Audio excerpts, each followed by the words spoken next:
Halo sedulur KPU Banyumas, selamat datang di acara ngobrol bersama Ketua KPU Banyumas dalam giat sosialisasi Pilkada tahun 2024.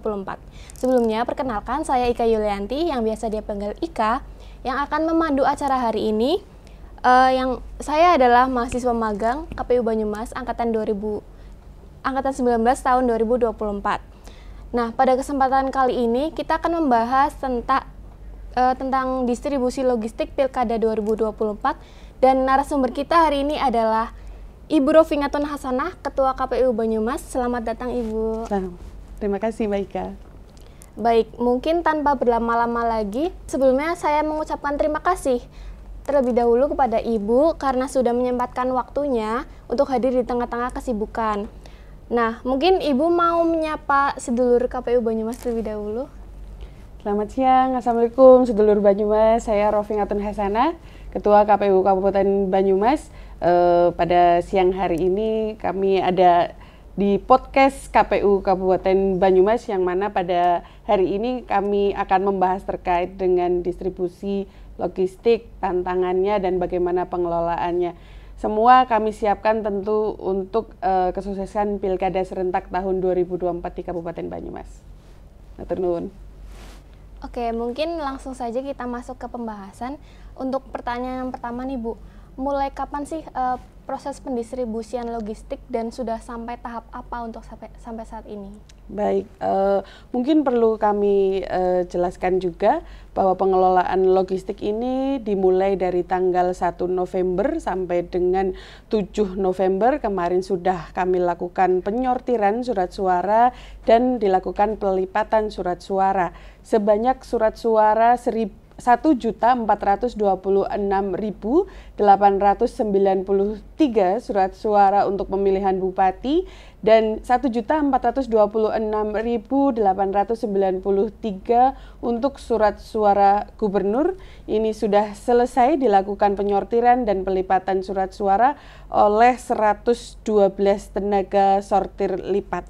Selanjutnya pada tanggal 8 November sampai dengan 12 November ini dilakukan penyetingan surat suara masuk ke dalam sampul surat suara, yang mana ini dipastikan bahwa setiap TPS sudah terpenuhi surat suara yang dibutuhkan masing-masing TPS. Sebagai informasi, untuk Pilkada Kabupaten Banyumas ini satu TPS jumlah pemilihnya maksimal adalah 600 pemilih.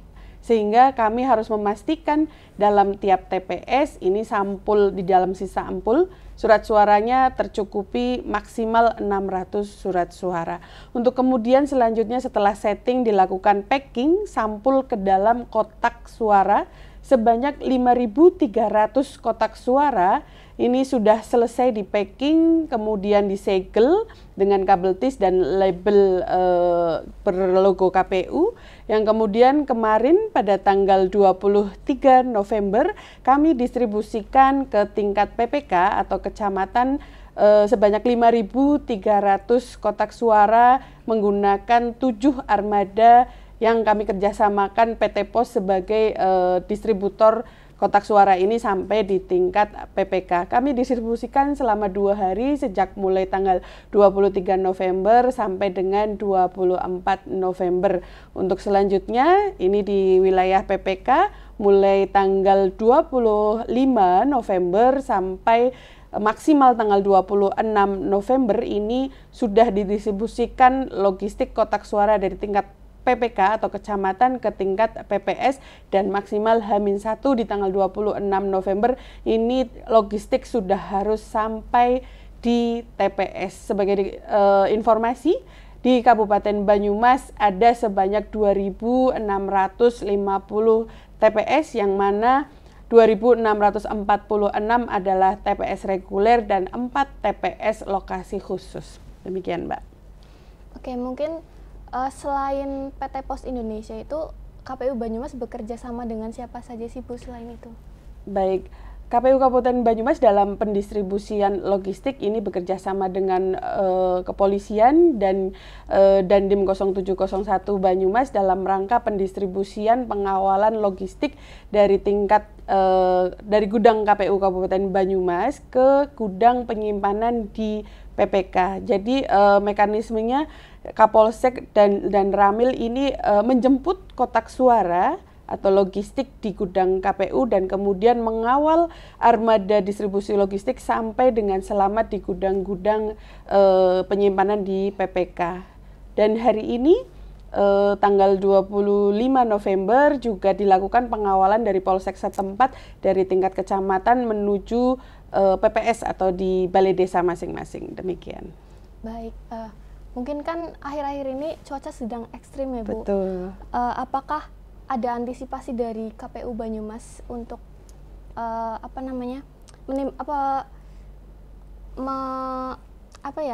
melindungi logistik ya. Baik, memang mengantisipasi curah hujan yang cukup tinggi dan cuaca ekstrim, sejak pengelolaan logistik KPU Kabupaten Banyumas berupaya dalam rangka melindungi logistik kami, kotak suara yang berisi surat suara, yang mana surat suara adalah mahkotanya pilkada. Kami menggunakan plastik tebal untuk membungkus kotak suara, dan logistik di luar kotak pun kami bungkus dengan plastik tebal, yang kemudian armada yang kami gunakan juga kami meminta dari PT Pos harus armada tertutup atau semacam wings box begitu. Sehingga kami pastikan bahwa selama distribusi logistik sampai di lokasi, baik itu di gudang PPK, PPS maupun di TPS, ini logistik tetap aman. Kami juga menginstruksikan kepada jajaran kami di bawah, baik itu PPK, PPS sampai dengan KPPS, agar dalam pendistribusian logistik dipastikan armadanya tertutup, minimal tertutup terpal. Ini sebagai antisipasi agar tetap terjaga utuh logistik jika terjadi hujan ataupun cuaca ekstrim. Baik pun gudang-gudang logistik di PPK, PPS ataupun di KPPS, kami maksimalkan untuk dipastikan gudang-gudang ini aman dari banjir ataupun kebocoran. Demikian. Mungkin apakah ada perhatian khusus Bu untuk wilayah-wilayah yang rawan bencana atau rawan konflik begitu? Baik, KPU Kabupaten Banyumas sebelumnya bekerja sama dengan BBBD, ini dari titik-titik TPS, titik koordinat TPS, kami sinkronkan dengan data peta rawan bencana yang dimiliki oleh BBBD, dan dari sinkronisasi data tersebut menghasilkan 197 TPS ini rawan bencana banjir, dan sebanyak 97 TPS rawan bencana longsor. Oleh karenanya sebelumnya juga kami setelah mendapatkan data tersebut, kami menyusun SOP bagaimana TPS-TPS kami bisa lebih siap dalam menanggapi atau tanggap bencana. Apa saja yang harus dilakukan penyelenggara pemilu dalam hal ini, KPPS di TPS harus mengoptimalkan penyelamatan logistik pilkada terlebih dahulu, baru kemudian berkoordinasi dengan para pihak, termasuk secara hierarkis berkoordinasi dengan PPS, PPK, dan sampai di KPU Kabupaten Banyumas kami akan berkoordinasi dengan BBBD untuk segera menurunkan Basarnas untuk penyelamatan logistik dan manusianya begitu.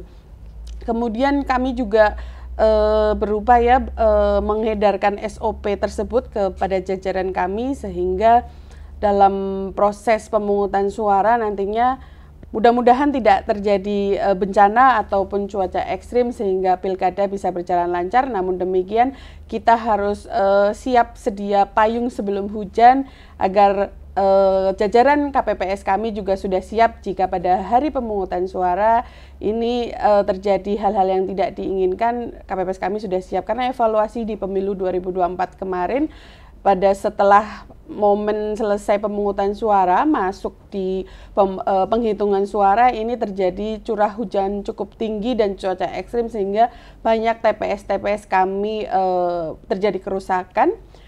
antisipasi kami sudah menghadap ke Pemda, meminta fasilitasi Pemda untuk gedung-gedung sekolah ataupun gedung pemerintah, aula, ini bisa digunakan difasilitasi untuk dijadikan TPS. Memang karena bunyi PKPU-nya memang TPS diarahkan untuk di gedung permanen seperti itu, bukan yang non permanen.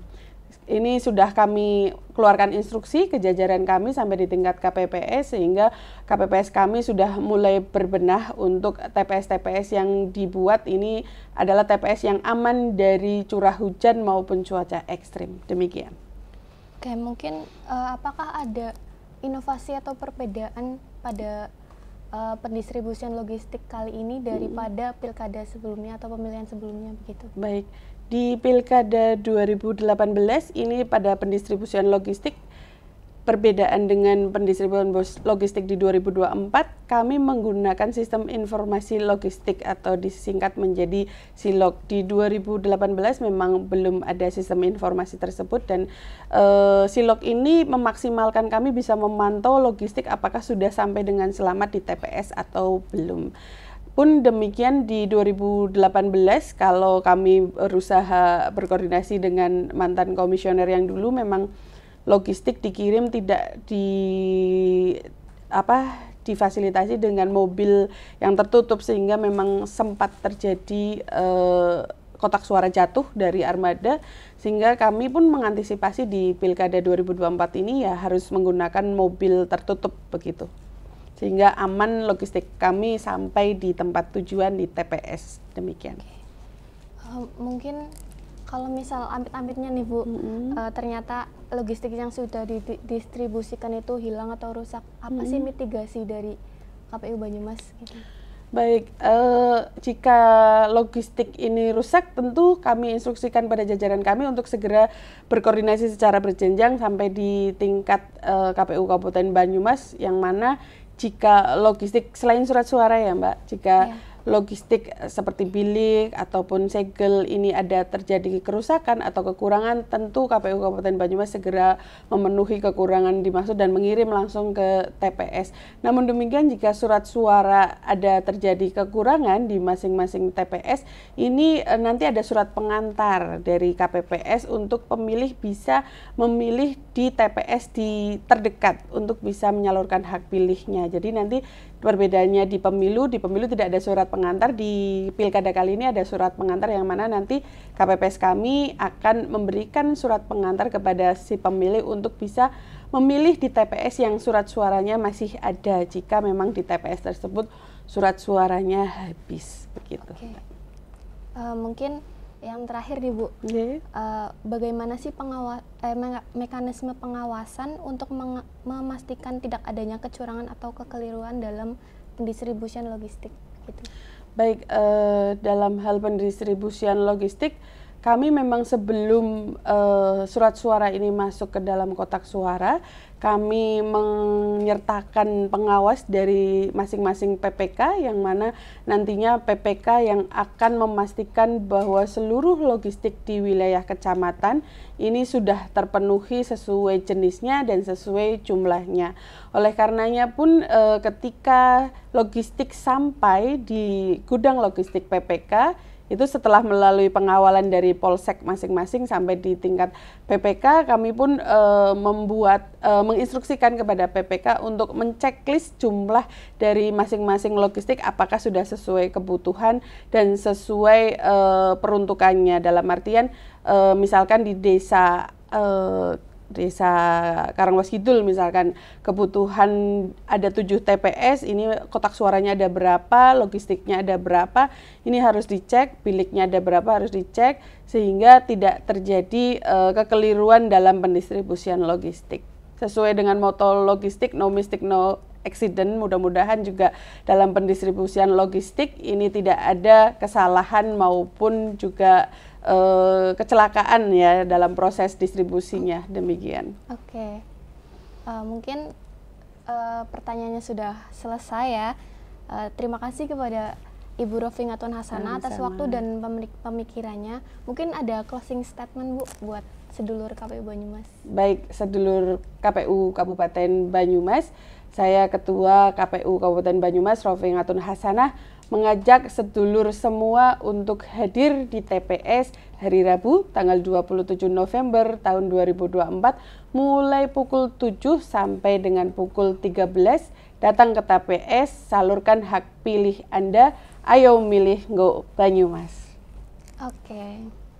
Obrolan hari ini sangat membuka wawasan kita ya, sedulur. Mungkin cukup sekian dari saya. Mohon maaf apabila ada kekurangan atau kesalahan. Jangan lupa untuk selalu menjadi pemilih yang cerdas dan peduli.